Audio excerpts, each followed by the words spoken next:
નમસ્કાર. આજની આ ભાગદોડવાળી જિંદગીમાં અ, સાચી શાંતિ ક્યાં છે? સંતોષ કઈ રીતે મળે?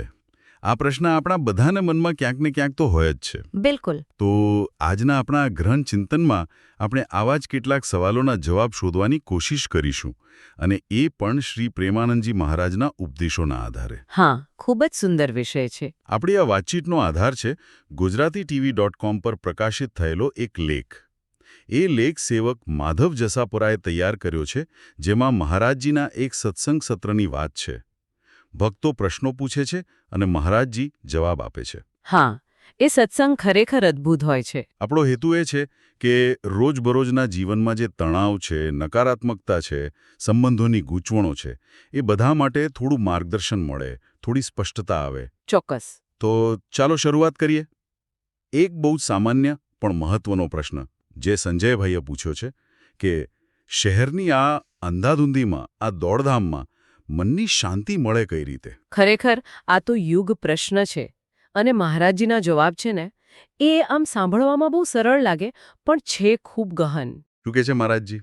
એમનો મુખ્ય ઉપદેશ છે જીવનમાં ભગવાનના નામ, ખાસ કરીને રાધા રાધા. એ નામ જપને કેન્દ્રમાં લાવો. હવે આનો અર્થ એ નથી કે બધું છોડી દેવાનું. હા, એ જ મારે પૂછવું હતું. ના ના, કુટુંબ, નોકરી, પૈસા કમાવવા, આ બધી જવાબદારીઓ તો નિભાવવાની જ છે. મહારાજજી ક્યારેય એમ નથી કહેતા કે ભાગી જાઓ, પણ કહે છે કે આ બધું કરતા કરતા પણ મનને સતત નામ જપમાં જોડી રાખો. એટલે એમ કે વ્યવહાર ચાલુ રાખીને પણ અંદરથી એક બીજો પ્રવાહ ચાલુ રાખવાનો. આ વાત થોડી વધુ સમજાવશો? બિલકુલ. અહીંયા જે રસપ્રદ વાત છે ને, એ છે કે નામ જપ ફક્ત કોઈ પૂજાપાઠ નથી. એ ખરેખર તો માનસિક સ્વાસ્થ્ય માટેનું એક શક્તિશાળી સાધન છે. મહારાજજી ભાર દઈને કહે છે કે નામ જપ કરવાથી મનમાં જે સતત વિચારો ચાલ્યા કરે ને, નકામા વિચારો, નેગેટિવ વિચારો. હા, ઓવરથિંકિંગ જાકે બોલે. હા, બરાબર. એ ઓવરથિંકિંગની સમસ્યા પર બ્રેક લાગે છે. એ ડિપ્રેશન, ચિંતા, એ બધા સામે રક્ષણ આપે છે. અને જ્યારે જીવનમાં મુશ્કેલી આવે, ત્યારે જો નામ જપ ચાલુ હોય ને, તો માણસ અંદરથી શાંત રહી શકે. પ્રોબ્લેમ સોલ્વ કરવા માટે જે ક્લેરિટી જોઈએ ને, એ જળવાઈ રહે. આ તો ખરેખર ખૂબ જ પ્રેક્ટિકલ વાત થઈ. આપણે તો એમ જ સમજીએ કે ભક્તિ એટલે બધું છોડીને બેસી જવું, પણ અહીં તો સાથે ચાલવાની વાત છે, જાણે બેકગ્રાઉન્ડમાં એક શાંત સંગીત ચાલતું હોય. અને બીજો ફાયદો કહું, વ્યસનોથી મુક્તિ. મહારાજજી સમજાવે છે કે જ્યારે મન ભગવાનના નામમાં નથી હોતું ને, ત્યારે એ શાંતિ માટે બીજે ભટકે છે. અને ઘણીવાર ખોટી જગ્યાએ, જેમ કે દારૂ, માંસાહાર કે બીજી ખરાબ ટેવો. પણ જ્યારે નામ જપથી અંદરનો સાચો આનંદ મળવા લાગે ને, ત્યારે આ બહારના નકલી આનંદની જરૂર ઓછી થઈ જાય છે. એટલે શાંતિ માટે, સુખી જીવન માટે ભગવાનના શરણે જઈ નામ જપ કરવો એ બહુ જરૂરી છે, વ્યવહારિક રીતે પણ. આ શાંતિની વાતને આગળ વધારીએ તો જીવનમાં સુખ દુઃખ તો આવ્યા જ કરે. ઘણી પરિસ્થિતિઓ આપણા હાથમાં નથી હોતી, જેને આપણે પ્રારબ્ધ કહીએ છીએ. હા, પ્રારબ્ધ. તો વાકુલ જયસ્વાલજી પૂછે છે કે આ કર્મભોગ ક્યારે પૂરો થાય એ કેમ ખબર પડે? અને ડૉક્ટર આલોકસિંહજીનો પ્રશ્ન હતો કે શું પ્રારબ્ધ બદલી શકાય? આ બંને પ્રશ્નો બહુ મહત્વના છે. પ્રારબ્ધ વિશે મહારાજજીનો મત એકદમ સ્પષ્ટ છે. શાસ્ત્રોને આધારે જ કહે છે, જ્યાં સુધી આ શરીર છે ત્યાં સુધી પ્રારબ્ધ છે જ. મતલબ ગયા જન્મના કર્મોનું જે ફળ આ જન્મમાં ભોગવવાનું નક્કી છે, એને ટાળી ન શકાય. ટાળી ન શકાય, જરા પણ નહીં. ના, શરીર છૂટે ત્યારે જે પ્રારબ્ધ પૂરું થાય, જીવનમાં જે સુખ દુઃખ આવે છે, એ બધું પ્રારબ્ધ પ્રમાણે જ ચાલે છે. અને હા, મહારાજજી ભારપૂર્વક કહે છે કે પ્રારબ્ધ બદલી શકાતું નથી, ભોગવવું જ પડે. એના માટે એ દશરથ રાજા અને શ્રવણકુમારનું ઉદાહરણ આપે છે. હા, એ કથા તો જાણીતી છે. રાજા દશરથથી અજાણતા શ્રવણનો વધ થયો. એના મા બાપે શ્રાપ આપ્યો કે તમે પણ પુત્રવિયોગમાં મૃત્યુ પામશો. પછી તો ભગવાન રામ પોતે દશરથના ઘરે અવતર્યા. છતાં પ્રારબ્ધવશ દશરથજીનું મૃત્યુ પુત્રવિયોગમાં જ થયું. ભગવાન પણ પ્રારબ્ધને બદલી ન શકલા. તો પછી આનો અર્થ શું? જો બધું નક્કી છે, ભોગવવું જ પડે છે, તો પછી માણસે કરવું શું? હાથ જોડીને બેસી રહું? ના ના, બિલકુલ નહીં. અહીં જ મહારાજજીનો ઉપદેશ આપણને સાચી દિશા બતાવે છે. જો આપણે આને મોટા ચિત્રમાં જોઈએ તો સમજાય કે પ્રારબ્ધની હકીકતનો સ્વીકાર કરવો જરૂરી છે. જે થઈ ગયું, જેનું ફળ મળવાનું છે, એને બદલવાની મથામણ છોડી દેવી, શાંતિથી ભોગવી લેવું. પણ એમાં પુરુષાર્થ ક્યાં આવ્યો? પુરુષાર્થ છે ને. સ્વીકૃતિનો અર્થ નિષ્ક્રિયતા નથી. મહારાજજી કહે છે કે ભલે જૂનું ભોગવવું પડે, પણ આપણે નવા ખરાબ કર્મો તો ન બનાવીએ. એ તો આપણા હાથમાં છે. અને નામ જપ, સારા કર્મો, સેવા, પરોપકાર, આ બધાથી શું થાય ખબર છે? પ્રારબ્ધ ભોગવવાની શક્તિ મળે, સહન કરવાની હિંમત આવે અને ભવિષ્યનું નવું ભાગ્ય સારું બને. એટલે માનવ જીવનનો ઉદ્દેશ પ્રારબ્ધ સામે લડવાનો નથી, પણ ભગવાનની ભક્તિ, સેવા અને નામ જપથી એને તરી જવાનો છે. આ સ્વીકૃતિ અને આંતરિક શક્તિની વાત એ રોજિંદા જીવનમાં જે નેગેટિવિટી આવે છે એનો સામનો કરવા માટે પણ એટલી જ લાગુ પડે ને. સાહિલજીનો પ્રશ્ન હતો આના પર. હા, બરાબર. તમે પૂછ્યું કે ઘરમાં જ વાતાવરણ ખરાબ હોય, બધા ચીડચીડ કરતા હોય, તો પછી નામ જપમાં મન લાગે કઈ રીતે? આ તો ઘણા લોકોનો અનુભવ હશે જ. હશે જ. અને અહીં પણ મહારાજજીની સલાહ ખરેખર અનોખી છે. એ કહે છે કે આવી પરિસ્થિતિને શ્રાપ ન ગણો, એને એક પરીક્ષા ગણો. પરીક્ષા? હા. વિચારો કે જો આવા મુશ્કેલ સંજોગોમાં પણ તમે નામ જપ ચાલુ રાખી શકો, મનને સ્થિર રાખી શકો, તો તમારું મનોબળ કેટલું વધી જાય. જે આવા વાતાવરણમાં ભજન કરી શકે ને, એને પછી સારી પરિસ્થિતિમાં તો ભજન કરવું રમત લાગે. યાદ રાખો, બહારની સ્થિતિ બદલવી કદાચ આપણા હાથમાં ન હોય, પણ આપણો રિસ્પોન્સ, આપણો અંદરનો ભાવ બદલવો એ ચોક્કસ આપણા હાથમાં છે. કેવું સહેલું છે, પણ કરવું? કોઈ સતત ટોણા મારતું હોય, ખરાબ બોલતું હોય, ત્યારે અંદરથી શાંત કેમ રહેવાય? કોઈ પ્રેક્ટિકલ ઉપાય ખરો? હા, મહારાજજી એ પણ કહે છે, બહારથી બને ત્યાં સુધી નમ્ર રહો, વિનય રાખો. કારણ વગર ઝઘડામાં ન ઉતરો, પણ અંદર, મનમાં સતત રાધા રાધા ચાલુ રાખો. અને એવો ભાવ રાખો કે કદાચ આ પણ મારા જ કોઈ કર્મોનું ફળ છે, જે મારે શાંતિથી ભોગવવાનું છે. આ વિચાર જ આપણને પીડિત બનતા રોકે છે. અને સાથે સાથે નવા સારા કર્મો, શાસ્ત્ર વાંચન, સત્સંગ, નામ જપ, સેવા ચાલુ રાખો. એનાથી શક્તિ મળશે અને ધીરે ધીરે કદાચ બહારની સ્થિતિ પણ સુધરે. મુખ્ય વાત અંદરથી મજબૂત બનવાની છે. હવે એક બીજો નાજુક મુદ્દો, સંબંધોમાં વિશ્વાસનો. યુરોપથી સ્મિત અગ્રવાલજીએ પોતાનો અનુભવ કહ્યો કે જીવનમાં એટલા વિશ્વાસઘાત થયા છે કે હવે કોઈ પણ સહેલાઈથી ભરોસો નથી મુકાતો. એટલે સાવચેતી માટે હંમેશા 2-3 પ્લાન તૈયાર રાખે છે. આ સ્થિતિમાં શું કરવું? આ બહુ અગત્યનો સવાલ છે કે આ દુનિયામાં જ્યાં આટલું છળ કપટ છે, ત્યાં વિશ્વાસનું શું? મહારાજજી અહીં એક બહુ જ સૂક્ષ્મ પણ મહત્વનો ભેદ પાડે છે. શું ભેદ છે? એ કહે છે, સંપૂર્ણ ભરોસો, આંધળો વિશ્વાસ એ તો ફક્ત ને ફક્ત ભગવાન પર જ રખાય. માણસો પર વિશ્વાસ રાખો, પણ વિવેક રાખીને. એમની સેવા કરો, મદદ કરો, પણ બદલામાં કંઈ મળશે જ એવી અપેક્ષા રાખીને આંખ મીચીને ભરોસો મૂકશો તો દુઃખી થવાનો વારો આવશે. એટલે સાવધાન રહેવું. હા, સંસારનું સ્વરૂપ જ એવું છે. મહારાજજીના શબ્દોમાં સ્વાર્થી અને છળકપટથી ભરેલું. અહીં સીધા સાદા બોળા માણસને લોકો ઘણીવાર મૂરખ સમજીને છેતરી જાય છે. મહારાજજી તો ત્યાં સુધી કહે છે કે કોઈ હાથ મિલાવશે ને તો ખિસ્સા પર નજર રાખશે, દિલ પર નહીં. બાપરે! એટલે વ્યવહારમાં સાવચેતી જરૂરી, પણ સાવ શંકાશીલ નથી બનવાનું. સેવા, પરોપકાર ચાલુ રાખવાનું, પણ ફળની આશા માણસ પાસેથી નહીં, ભગવાન પાસેથી રાખવાની. એમ જ ને? બરાબર. આ જ સાર છે. પરોપકાર કરો, નિસ્વાર્થ ભાવે કરો, પણ બદલાની અપેક્ષા માત્ર ભગવાન પાસે. આ રીતે જીવો તો નિરાશા ઓછી થાય. અને સ્મિતજીની જે બીજી ચિંતા હતી ને કે ઉંમર થઈ ગઈ, જીવન વીતી રહ્યું છે, હવે શ્રીજીની પ્રાપ્તિ કઈ રીતે થશે? હા, એ પણ બહુ વાજબી ચિંતા છે. એના જવાબમાં મહારાજજી બહુ સરસ આશ્વાસન આપે છે. એ કહે છે કે ભૂતકાળની ચિંતા છોડો, ચિંતા નહીં, ચિંતન કરો. કેટલું જીવાશે એની ગણતરી છોડીને જેટલો સમય છે એમાં બને એટલો વધુ નામ જપ કરો.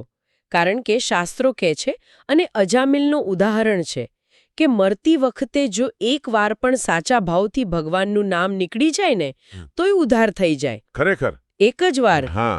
એટલે નિરાશ થયા વગર અત્યારે પૂરી શ્રદ્ધાથી નામ જપમાં લાગી રહેવું એ જ મુખ્ય કામ છે. ભક્તિના રસ્તે ચાલતા લોકોમાં ક્યારેક અંદરોઅંદર સરખામણીનો ભાવ આવી જાય. મુંબઈથી પૂજા ભારતીજીનો સવાલ આ જ હતો કે ભજનમાં બીજા સાથે કમ્પેર કરવું, કોણ વધુ માળા કરે, કોણ વધુ સેવા કરે, એવું જોવું યોગ્ય છે? આ એક જાતની ઈર્ષા ન કહેવાય? મહારાજજી આ બાબતે એકદમ ક્લિયર છે. ભક્તિ માર્ગમાં સ્પર્ધા કે સરખામણીને કોઈ સ્થાન જ નથી. આપણું ધ્યાન બીજા શું કરે છે એના પર નહીં, પણ આપણે શું કરીએ છીએ આપણા પોતાના અભ્યાસ પર હોવું જોઈએ. સ્પર્ધા શું કરે? અહંકાર પેદા કરે. હું સારો કે હું પાછળ રહી ગયો. હા, એ ભાવ આવી જાય. અને અહંકાર તો ભક્તિનો દુશ્મન છે. ભજન તો અહંકાર ઓગાળવા માટે છે, વધારવા માટે નહીં. સાચી ભક્તિ તો નમ્રતા લાવે. જે આપણાથી વધુ ભજન કરે છે એમને જોઈને રાજી થવાનું, પ્રણામ કરવાના, પ્રેરણા લેવાની, અને જે ઓછું કરે છે એમના માટે પ્રાર્થના કરવાની કે ભગવાન એમને પણ શક્તિ આપે. આ છે સાચો ભાવ. અને ભક્તિમાં ગુરુનું સ્થાન તો બહુ મોટું છે. સુરતથી પંકજજી પૂછે છે કે ગુરુદેવને હંમેશા પ્રસન્ન કેમ રાખવા, જેથી એમની કૃપા, એમની અનુકૂળતા બની રહે. અહીં પણ મહારાજજી બહુ ઊંડી વાત કરે છે. એ કહે છે કે સાચા સદ્ગુરુ તો હંમેશા શિષ્ય પર કૃપા જ કરતા હોય છે, ભલે બહારથી ક્યારેક કઠોર લાગે, પ્રતિકૂળ લાગે. પ્રતિકૂળતા પણ કૃપા? એ કઈ રીતે? હા, ગુરુની એ દેખાતી કઠોરતા પણ શિષ્યના ભલા માટે જ હોય.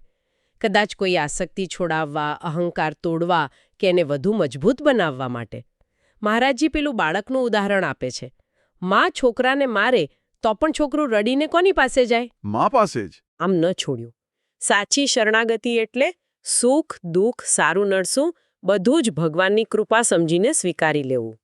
આ શરણાગતિ અને કૃપાની વાત પરથી જ સચિનજીનો પ્રશ્ન છે.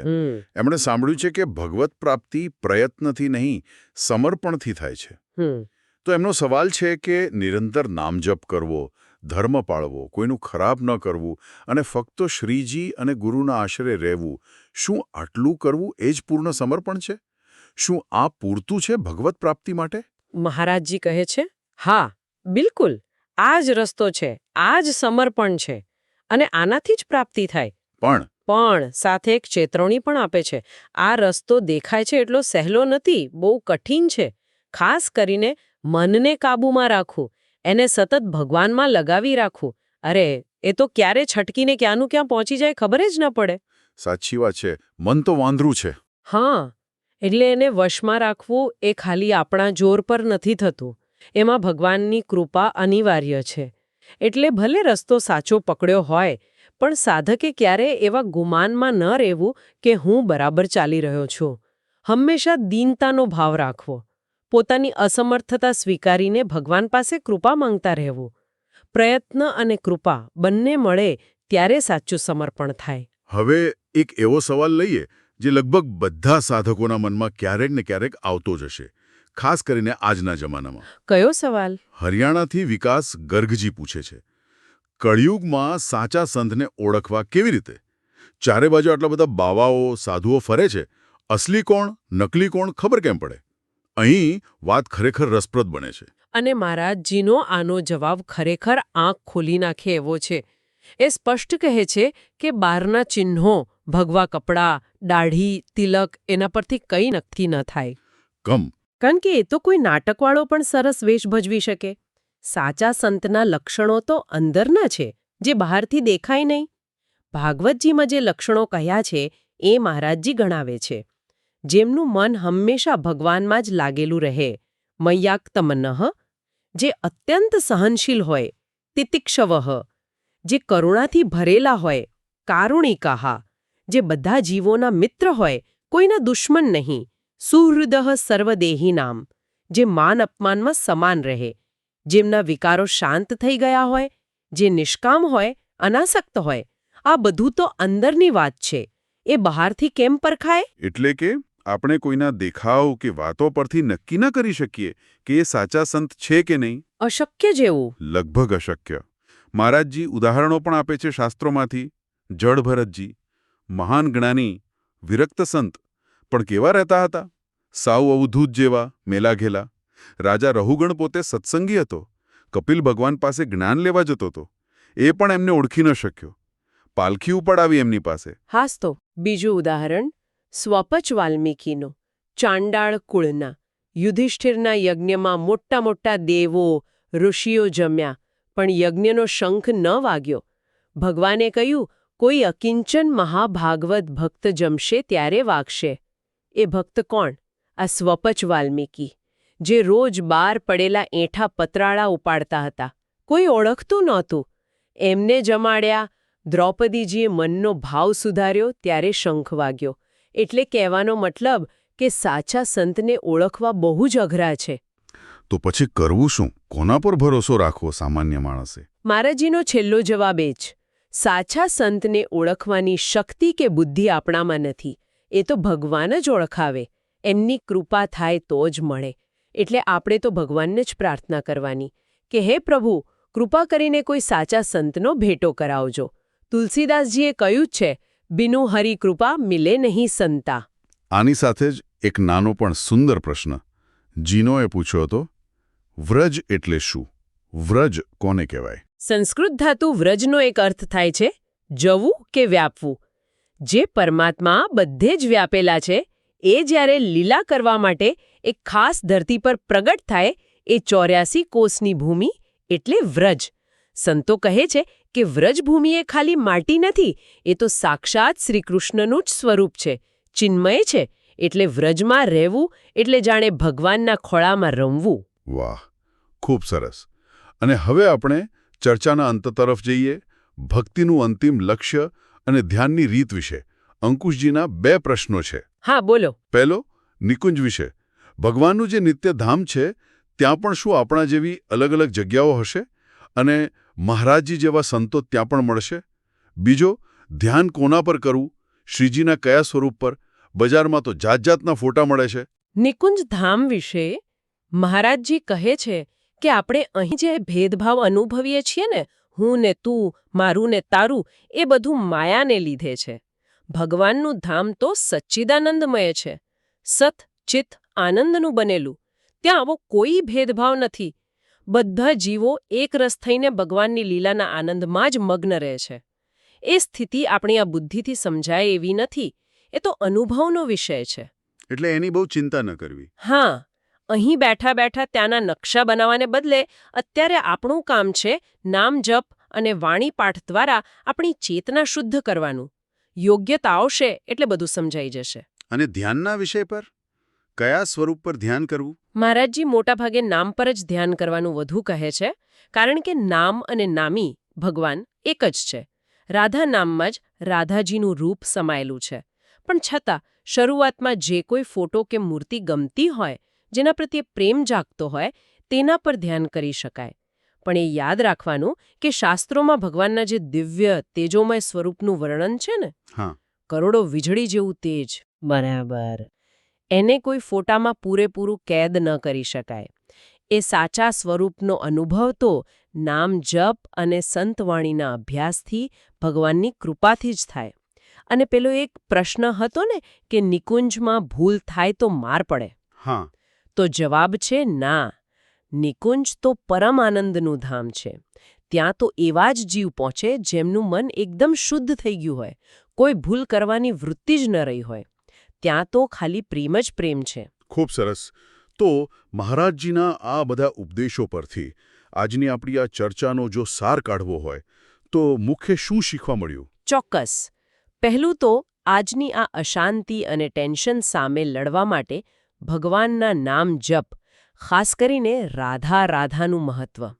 એનાથી મનને શાંતિ અને સ્પષ્ટતા મળે છે. બીજું, પ્રારબ્ધની હકીકત સ્વીકારી લેવી, એને બદલવાની કોશિશ છોડીને સારા કર્મોથી એને ભોગવવાની શક્તિ મેળવવી. બરાબર. ત્રીજું, બહાર ગમે તેવી પરિસ્થિતિ હોય, અંદરથી ભગવાન પર શ્રદ્ધા રાખવી, નેગેટિવિટીને પરીક્ષા સમજીને પાર કરવી. ચોથું, ભક્તિના રસ્તે સ્પર્ધા કે અહંકાર નહીં, પણ નમ્રતા અને દીનતા રાખવી. પાંચમું, સાચા સંતને બહારથી ઓળખવા મુશ્કેલ છે, એટલે એમની પ્રાપ્તિ માટે ભગવાનને પ્રાર્થના કરવી. અને છેલ્લું, ભગવત પ્રાપ્તિનો રસ્તો અઘરો છે.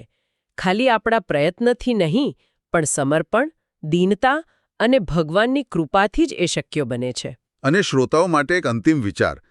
મહારાજજી વારંવાર કહે છે કે આ બધું બહારના દેખાડવા માટે નથી. લોકો શું કહેશે એના માટે નથી.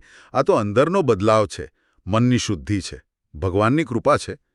તો જો આપણે દુનિયા શું કહે છે એની બહુ ચિંતા કર્યા વગર આપણી રોજની જવાબદારીઓ નિભાવતા પણ ચૂપચાપ અંદરખાને આપણો અભ્યાસ જેમ કે નામ જપ ચાલુ રાખીએ તો આપણા પોતાના અનુભવમાં, આપણી શાંતિમાં અને દુનિયાને જોવાની આપણી દ્રષ્ટિમાં કેટલો મોટો ફરક પડી શકે છે, આ વિચારવા જેવો છે. ખરેખર ખૂબ જ મહત્વનો અને જીવનમાં ઉતારવા જેવો મુદ્દો છે. જો આપ સૌને ગુજરાતીTV.com પર સેવક માધવ જસાપરા દ્વારા સંકલિત શ્રી પ્રેમાનંદજી મહારાજના આ ઉપદેશો પર આધારિત અમારો આ વાર્તાલાપ ગમ્યો હોય તો આપના વિચારો અમને કોમેન્ટમાં જરૂર જણાવશો. હા, આપના પ્રતિભાવોની રાહ રહેશે. અને હા, ગુજરાતીTV.com ને લાઇક કરવાનું, મિત્રો સાથે શેર કરવાનું અને ચેનલને સબસ્ક્રાઇબ કરવાનું ભૂલશો નહીં. રાધા રાધા. રાધા રાધા.